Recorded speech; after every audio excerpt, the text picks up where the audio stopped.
একটা দুইটা আপনাদের কাছে বলি। ছোট আলামতের একটা আলামত হলো আখিরি জামানায় হঠাৎ মৃত্যুর হার বেড়ে যাবে। একজন মানুষকে 5 মিনিট আগে দেখবেন যে সে দৌড়াচ্ছে, 5 মিনিট পরে সংবাদ আসবে লোকটা মারা গেছে। অর্থাৎ মৃত্যুর আগে তাকে বুঝার কোনো উপায় নাই যে এই লোকটা 5 মিনিট পরে মৃত্যুবরণ করতে যাচ্ছে। মৃত্যু পথযাত্রী, বুঝার কোনো উপায় নাই। মৌতুল ফুজাআহ, হাদিস শরীফের ভাষায় হলো মৌতুল ফুজাআহ, হঠাৎ মৃত্যু। আজ থেকে 100 বছর আগের মানুষকে জিজ্ঞেস করলে হার্ট অ্যাটাক, এরা বলবে এটা কোন চিড়িয়াখানায় থাকে, এটা কি বাংলাদেশের চিড়িয়াখানায় না অন্য দেশের চিড়িয়াখানায়, ঠিক না বেটা?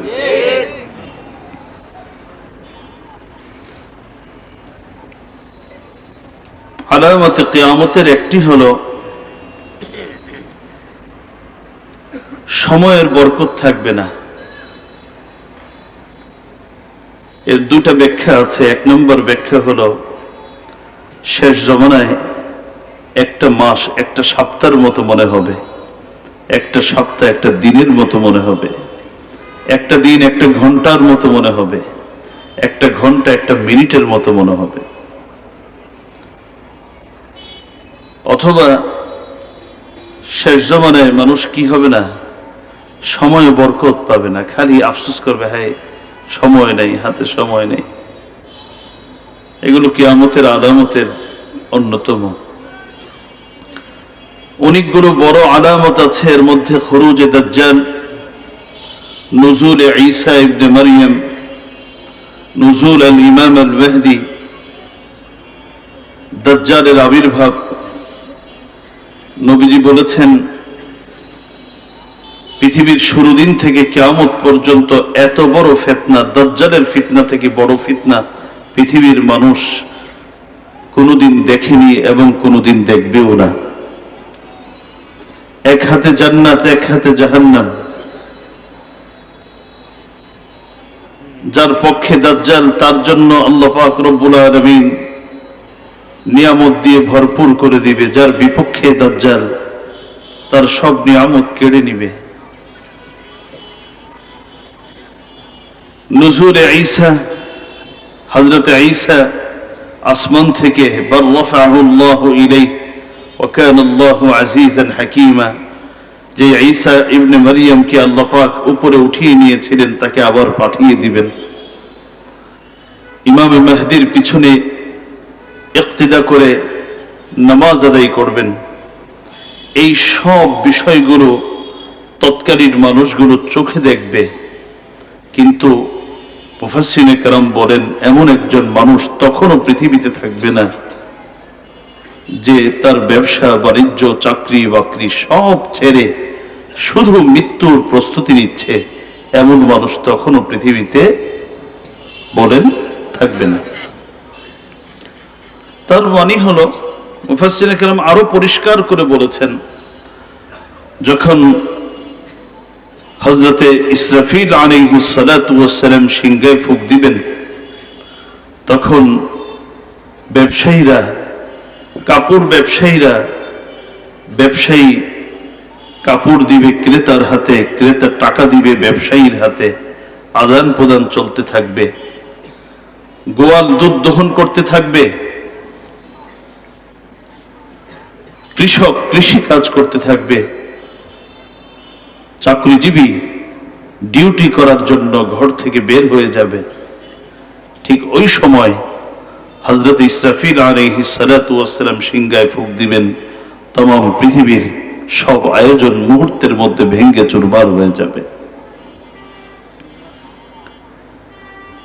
ব্যস্ততা এটা শেষ হওয়ার নয়, এটা একমাত্র শেষ হবে যখন মানুষ তার চারপাশের সঙ্গী মাটিকে পাবে, তখনই একজন মানুষের ব্যস্ততা শেষ হবে। যে রব হাজার ব্যস্ততার মাঝে আসল ব্যস্ততা বুঝার তৌফিক আপনাকে আমাকে দিলেন, এই মেহেরবানিটা কি ছোট না বড়? অনেক বড়, ঠিক না বে ঠিক? মানুষ 1 সেকেন্ড, 5 সেকেন্ড, 10 সেকেন্ডে একজন মানুষ জান্নাতি হতে পারে, আবার 10 সেকেন্ডে একজন মানুষ জাহান্নামী হতে পারে। আল্লাহ পাক আমাকে আপনাকে জান্নাতি বাগানে এনে দিয়েছেন, যে রব এই সুযোগ করে দিলেন, আবারও শুকরিয়া আদায় করে পড়ি আলহামদুলিল্লাহ। খুব বেশি বয়ান করার সুযোগ আমার নেই, কারণ অনেক ওলামায়ে কেরাম এখানে আছেন, বিশেষ করে আমাদের একটা প্রিয় প্রতিষ্ঠান এখানে আছে চারাবাগ মাদ্রাসা।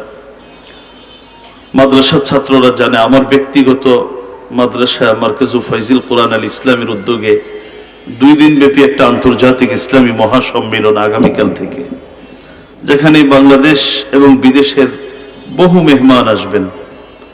আল্লামা মামুনুল হক সাহেব থেকে শুরু করে একেবারে যারা আছে, তার জুমানে আহল হক মাওলানা নুরুল ইসলাম মরিপুরি, হযরত মাওলানা জুনায়েদ আল হাবিব, মুফতি দেলোয়ার সাহেব, হযরত আল্লাহ মাওলানা খালিদ সাইফুল্লাহ ইউবি সাহেব, হযরত আল্লাহ মাওলানা আব্দুল বাসিত খান সাহেব, হাসান জামিল সাহেব, নাসির যুক্তিবাদী সাহেব, কিফায়াতুল্লাহ আজহারি সাহেব, আজকের আলোচক হাবিবুল্লাহ মাহমুদ কাসিমি ভাই, এরকম ভাবে এক ঝাঁক নয়, কয়েক ঝাঁক আলেম কারি যারা নশীদ গায় এরা, এরপরে হাটহাজারীর মুহতামিম সাহেব থেকে শুরু করে মুরব্বীরা আসবেন।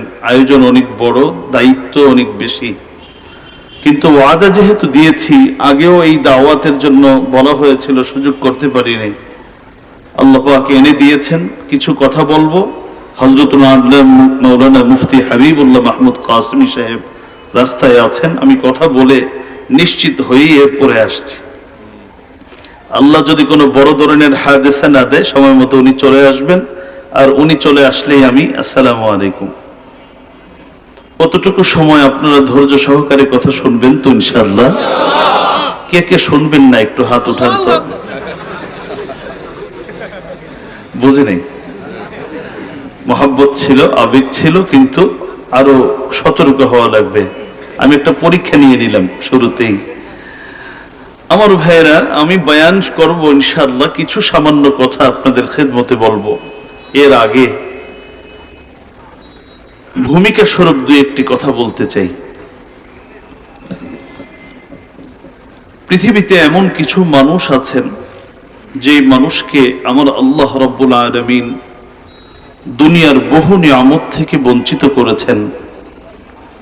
উদাহরণস্বরূপ, লোকটার 2টা হাত নেই, 2টা পা নেই, 2টা চোখ নেই,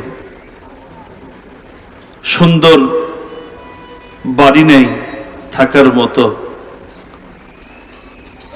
বাবা নাই, মা নাই, এমন মানুষও আল্লাহ পৃথিবীতে রেখেছেন। যেই মানুষটাকে পৃথিবীর মানুষ মনে করে এই লোকটা কপাল পোড়া, কিচ্ছু পায় নেই, যেই মানুষ নিজেকে মনে করে আমি হতভাগা, আমার চোখ নাই, আমার পা নাই, হাত নাই, মা নাই, বাবা নাই, ঘর নাই, বাড়ি নাই, সম্পদ নাই,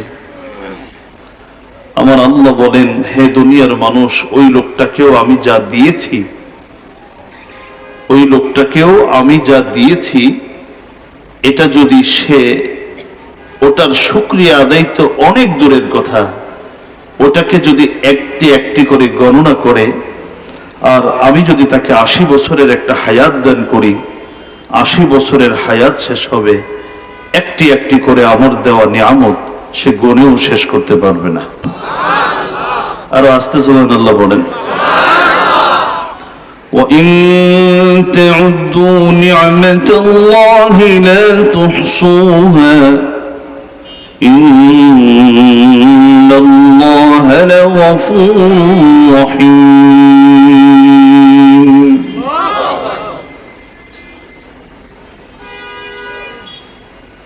তবে একজন মানুষকে আল্লাহ যত নিয়ামত দিয়ে থাকেন, এর মধ্যে বান্দার জীবনের একটা শ্রেষ্ঠ নিয়ামত হলো তার হায়াতের সময়। কি সবচেয়ে দামি সম্পদ? কি? তার হায়াতের সময়। সময় যদি মানুষের না হয়, তাহলে তার এমপি হয়ে লাভ নেই, মন্ত্রী হয়েও লাভ নেই। ঠিক না বেঠিক? এমনকি প্রধান উপদেষ্টার পদ পেয়েও লাভ নেই, কারণ তার হায়াত নেই। এখন একজন মানুষ যদি মারা যায় আর তাকে যদি আমরা সবাই মিলে বলি আপনি বাংলাদেশের প্রধানমন্ত্রী,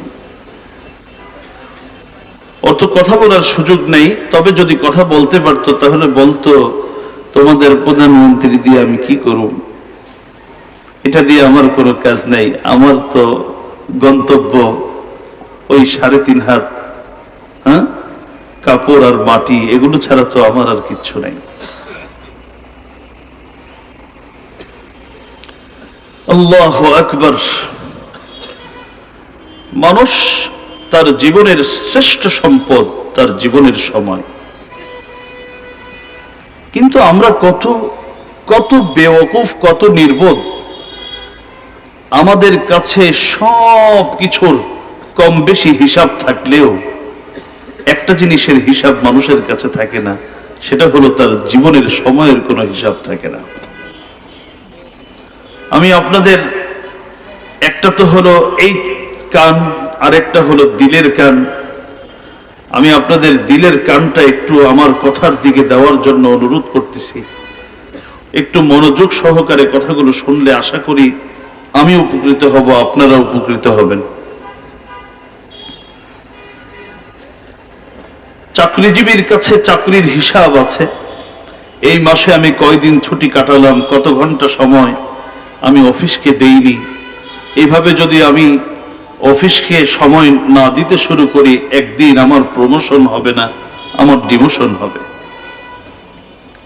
ব্যবসায়ীর কাছে তার ব্যবসার হিসাব আছে। আমার মূলধন কত ছিল, প্রফিট কত হলো, হিসাব আছে। রাজনীতিবিদের কাছে রাজনীতির হিসাব আছে। সবার কাছে সবকিছুর কম বেশি হিসাব থাকলেও আমার আপনার কাছে আমার হায়াতের হিসাব নেই। যদি আমাকে আপনি প্রশ্ন করেন, হুজুর আপনি বলেন আজকে সারাদিন সেই ভোর থেকে এ পর্যন্ত সময় কোথায় কোথায় কত ঘন্টা ব্যয় করেছেন, আপনি আমাদেরকে হিসাব দেন। আমি হিসাব দিতে পারবো না, তবে এতটুকু বলতে পারবো আমি, যে আমি আমার পরিবারকে ঘুম থেকে উঠে এ পর্যন্ত 5 মিনিট সময়ও দেইনি। দুনিয়ার কোনো কাজে ব্যয় করি নেই। যতটুকু ঘুম আরামের প্রয়োজন ছিল, এর বাকি পুরাটা সময় মাদ্রাসার কাজে, দিনী কাজে ব্যয় করেছি। এতটুকু আলহামদুলিল্লাহ বলতে পারবো। তবে আমার কাছে হিসাব নেই যে কতটুকু সময় আমি কাজে লাগাতে পারলাম।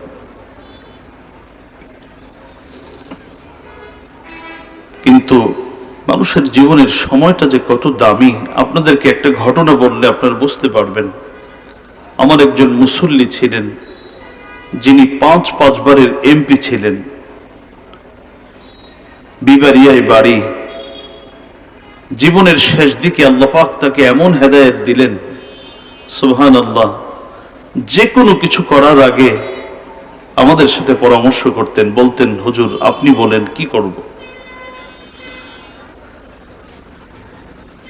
বয়ানে, জুমার বয়ানে যাই 12:30 11টায় গিয়ে বসে থাকে এমপি সাহেব।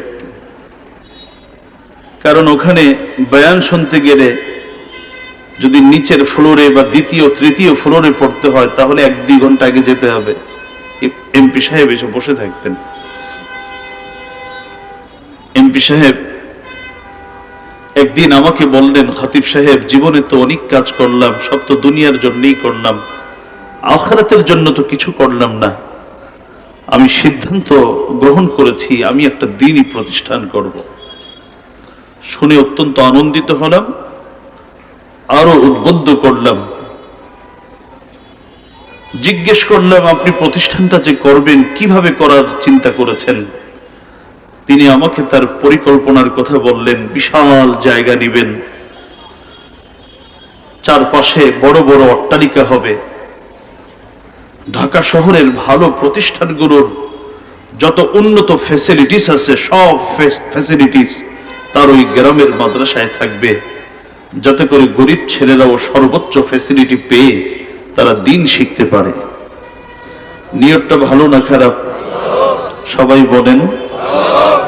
কিন্তু নিয়ত ভালো হলেও পদ্ধতিটা সঠিক না। দিনী কাজ শুরু করা দায়িত্ব আমাদের, কিন্তু এটা আমার আল্লাহ কাকে দিয়ে এর পূর্ণতা দিবেন এটা তিনি ভালো জানেন। ঠিক না ঠিক? এমপি সাহেবকে বললাম, এমপি সাহেব আপনি তো আপনার শান অনুযায়ী মাদ্রাসা করবেন পরিকল্পনা গ্রহণ করেছেন, কিন্তু ইসলামের তরিকা এটা নয়। ইসলামের তরিকা হলো আপনি শুরু করে দেন। দেওবন্দ শুরু হয়েছিল বিশাল অট্টালিকা দিয়ে নয়, সেই মসজিদে নববীতে আসহাবে সুফফার দর্শ শুরু হয়েছিল অট্টালিকা দিয়ে নয়। একজন উস্তাদ বসে যাবে, সামনে একজন ছাত্র চলে আসবে, একজন থেকে দুজন, দুজন থেকে চারজন, এভাবে করেই হাজার হাজার ছাত্র সারা পৃথিবীতে ছড়িয়ে পড়বে। এটাই হলো মাদ্রাসা প্রতিষ্ঠার পদ্ধতি। বললাম যে বড় অট্টালিকা দরকার নয়, আপনি একটা টিন শেড দিয়ে শুরু করেন। কারণ মানুষের আগমনের একটা সিরিয়াল থাকলেও প্রস্থান যাওয়ার কোনো সিরিয়াল নেই, যখন তখন যে কারো ডাক আসতে পারে। এমপি সাহেব আমার কথাটাকে শতভাগ মেনে নিলেন এবং আমার কথা অনুযায়ী তিনি টিন শেড মাদ্রাসার সকল আয়োজন সম্পন্ন করে আমাকে দাওয়াত দিলেন। সময় স্বল্প থাকায় হেলিকপ্টার যোগে গেলাম, স্থানীয় উলামায়ে কেরামকে সাথে নিয়ে দিনী প্রতিষ্ঠানটাকে উদ্বোধন করলাম। সাথে বললাম যে একটা কবরস্থানের ব্যবস্থা করেন। বললেন জায়গা তো আমার আছেই। বললাম তাহলে এই জায়গাটাকে এখন নিয়ত করেন যে এটা কবরস্থান হবে। এমপি সাহেব বললেন ঠিক আছে, এটা আমি কবরস্থানের জন্য ওয়াকফ করে দিলাম, লিখিত ওয়াকফ পরে করব। আমার সাথেই হেলিকপ্টার যোগে ঢাকায় আসলেন। এয়ারপোর্টে নেমে আমাকে বললেন, খতিব সাহেব আপনার সাথে পরিচয় হওয়ার পর থেকে কোনোদিন আপনার জুমা আমি মিস করিনি। আগে আমার সকল পরিকল্পনা, বিদেশ যাওয়ার পরিকল্পনা আমি যখনই গ্রহণ করতাম তো বৃহস্পতি শুক্রবারকে সামনে রাখতাম, কিন্তু এখন আপনার সাথে পরিচয় হওয়ার পরে আমার সকল বিদেশ সফর আমি সাধারণত করে থাকি শুক্রবারের পরে। তবে এই প্রথম একটা জুমা মিস করতে যাচ্ছি। আমি সিঙ্গাপুর যাচ্ছি রেগুলার চেক আপ করাবার জন্য। আগামী জুমাটা পাবো না, আগামী জুমার আলোচনাটা আপনার কাছ থেকে সংক্ষেপে আমি শুনে নিব। বিদায় দিলাম তাকে। মাত্র 3 দিন আগের কথা বলছি, সপ্তাহের মাঝখানের কথা। শুক্রবার দিন জুমার আগে আমি পড়ালেখা করতেছিলাম। সাধারণত জুমার আগে মুসল্লিদের সাথে কথা বলি না, পরিবারের সাথেও কথা বলি না, পড়ালেখা করি। ঠিক ওই মুহূর্তে দেখি একজন মুসল্লি বসে আমার সামনে বসে আছে। তাকিয়ে দেখলাম চোখ দিয়ে, দুটো চোখ থেকে ঝরঝর করে পানি পড়ছে। লোকটি হচ্ছে এমপি সাহেবের ভাগিনা। চোখের পানি দেখেই আমার দিলে দাগ কাটলো। আমি জিজ্ঞেস করলাম, এমপি সাহেবের খবর কি? তিনি বললেন, মামা ক্যান্সারে আক্রান্ত হয়েছেন। আমি খুব অবাক হয়ে বললাম, কি বলেন? তার তো কোনো অসুস্থতার সিমটম তার মধ্যে ছিল না। ভাগিনা আমাকে জানালেন, তিনি সম্ভবত এখন সচিব, আগে জয়েন্ট সেক্রেটারি ছিলেন। তিনি বললেন, খতিব সাহেব শুধু ক্যান্সারে আক্রান্ত হয়েছেন তা নয়, ক্যান্সার লাস্ট স্টেজে চলে গেছেন। মামা আমাকে ফোন করে বলেছেন খতিব সাহেবকে গিয়ে আমার সালাম দিবে, অনুরোধ করবে দোয়ার জন্য। আরেকটা অনুরোধ আমার পক্ষ থেকে করবে, তিনি যেন একটু সিঙ্গাপুরে আসেন, আমি তার সাথে কিছু কথা মন খুলে বলতে চাই। ভিসা প্রসেসিং করছিলাম, এরই মধ্যে সংবাদ আসলো পৃথিবী সারা ডাক্তাররা অক্ষমতা প্রকাশ করে দিয়েছে, বলেছে আমাদের হাতে এখন আর কিচ্ছু নাই, দেশে নিয়ে চলে যান। এয়ার অ্যাম্বুলেন্স করে বর্তমান এভার কেয়ার হসপিটাল, যেটা আগে ছিল অ্যাপোলো হসপিটাল, সেখানে রোগীকে নিয়ে আসা হলো। আমি আমার মুসল্লিকে দেখতে গেলাম। তিনি দুটো কথা বলেছেন। এক নম্বর কথা হলো, খতিব সাহেব আমাকে, আমার সন্তান, আমার পরিবার, স্বজনরা আমাকে সান্ত্বনা দেয় অথচ অভিজ্ঞতা আমার বেশি। আমি 100-র উপর দেশ ভ্রমণ করেছি, 5 বারের এমপি হয়েছি, বাংলাদেশ এবং বিদেশের সর্বোচ্চ ডিগ্রি আমি অর্জন করেছি। আমাকে সান্ত্বনা দেয়, আমি তো বুঝছি আমার জীবন প্রদীপটা এখন নিভু নিভু করছে, যে কোনো মুহূর্তে আমার কপিটা নিভে যেতে পারে। আপনাকে কষ্ট দিয়েছি 2টি কথা বলার জন্য। এর 1 নম্বর কথা হলো, আমার সময় মনে হচ্ছে খুবই কম, কিন্তু জীবন তো অগুছালো ছিল, কাজ তো অনেক রয়ে গেছে। আমাকে এই অল্প সময়ের মধ্যে কিভাবে আমি বেশি কাজ করে যেতে পারি, আমাকে একটু পরামর্শ দেন। 2 নম্বর, খতিব সাহেব, শুধু বাংলাদেশের সর্বোচ্চ ভালো মার্কেট থেকে আমি মার্কেটিং করেছি তা নয়, পৃথিবীর সেরা বহু মার্কেট থেকে আমি মার্কেটিং করেছি। গ্রামের আমার বিবাড়িয়ার বাজারে এমন অনেক কিছু পাওয়া যায় না যেটা ঢাকার মার্কেটে পাওয়া যায়। ঢাকায় মিরপুর সাভারে এমন অনেক কিছু পাওয়া যায় না যেটা গুলশানে পাওয়া যায়। গুলশান ঢাকাতে বাংলাদেশে এমন অনেক কিছু পাওয়া যায় না যেটা পার্শ্ববর্তী দেশগুলোতে পাওয়া যায়। পার্শ্ববর্তী দেশগুলোতে এমন অনেক কিছু পাওয়া যায় না যেটা মিডল ইস্টে পাওয়া যায়। মিডল ইস্টে এমন অনেক কিছু পাওয়া যায় না যেটা আপনার ইউরোপ আমেরিকাতে পাওয়া যায়। তিনি বললেন, খতিব সাহেব, পৃথিবীর এত বড় বড় মার্কেটে গেলাম, এত কিছু, এখানে এটা পাই নাই, ওখান থেকে পেয়েছি, তবে কোথাও আমার জানা মতে হায়াত বিক্রি হয় এমন কোনো মার্কেট আমি খুঁজে পাইনি। আপনিও তো অনেক দেশে গেছেন, এমন কোন সন্ধান আপনার কাছে আছে যে ওই মার্কেটে হায়াত বিক্রি হয়? খতিব সাহেব, আল্লাহর কসম করে একটা কথা আজকে বলি, বুঝি নাই, কোনোদিন বুঝি নাই, কিন্তু এখন তো সময় শেষ, এখন বুঝতেছি। এই মুহূর্তে যদি বেশি না 1টা বছরের হায়াত আমি পৃথিবীর কোনো মার্কেট থেকে কেনার সুযোগ পেতাম, আমি এই মুহূর্তে 500 কোটি টাকা আমি এক হাতে হায়াত দিতাম, আরেক হাতে আমি 500 কোটি টাকা দিতাম। কিন্তু এই কথা, আমি সূর্যের আলোটা যেমন স্পষ্ট, আমার কাছে এই কথাটা স্পষ্ট, হায়াত কিনা যাবে না, হায়াত কিনা যাবে না। আমার ভাইরা, আমাদের কাছে হায়াতের মূল্য নাই, অথচ হায়াতের কদর ইমানদার 2টা সময় খুব ভালো করে টের পাবে। একটা হলো যখন মৃত্যুর দিকে যাবে, তখন হায়াত নিয়ে তার আফসোস বেড়ে যাবে, একটু বেঁচে থাকার জন্য তার আকুতি বাড়বে।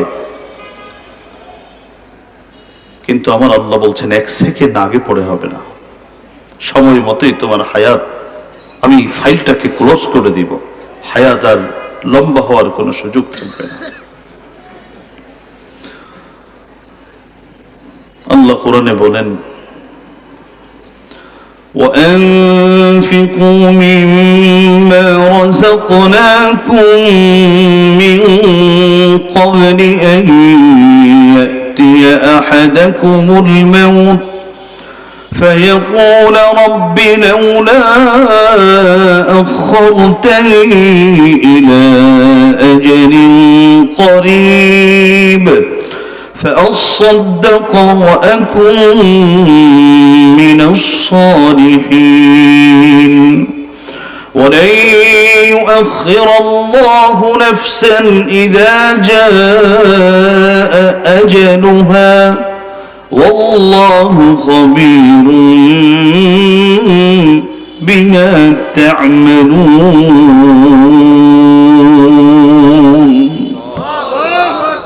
তাফসীর করার সুযোগ নেই, শুধু এতটুকু বলি, বান্দা আফসোস করে বলবে, আল্লাহ ওই ভালো কাজটা তো আমি রেখে গেছি, ওইটার সুযোগ আসছিল করি নাই, সাদাকার সুযোগ আসছিল করি নাই, হায়াত শেষ, এখন বুঝছি এটার প্রয়োজন, আমাকে একটু সুযোগ আবার দাও না। নামাজ আমার সামনে উপস্থিত হয়েছিল, পড়ি নাই, এখন আমাকে একটু পড়ার সুযোগ দাও না। সেজদা তো দেই নেই, এখন দিব। আমাকে একবার সুযোগ করে দাও। আমি জুলুম করেছি, ইনসাফের পথে আমি হাঁটিনি। ও মালিক, এখন বুঝতেছি ইনসাফের কত গুরুত্ব, আমাকে একটু সুযোগ দাও না।